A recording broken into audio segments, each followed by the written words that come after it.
Fernando Cuadrado es inercia Uruguay.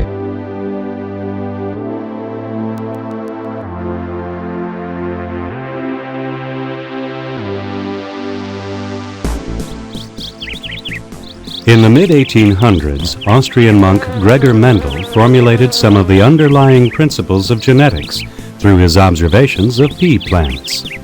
Mendel noted that the plants were either tall or short. He created purebred strains by breeding tall plants together and short plants together. Mendel then crossed a tall plant with a short plant.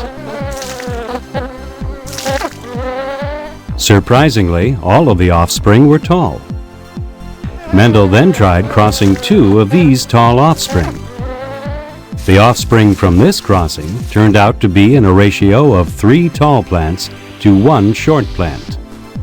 By looking at the underlying genetics, we can understand what Mendel observed. Information about traits is carried on genes. We can represent the gene for height with the letter T. Each plant has 2 genes for height, 1 from each parent. Different forms of the same gene are called alleles.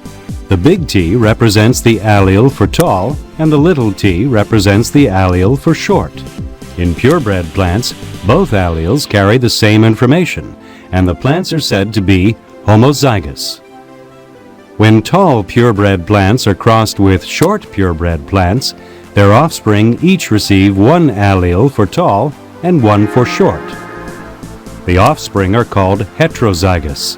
Since these plants all appear tall, we say that tall is the dominant trait and short is the recessive trait.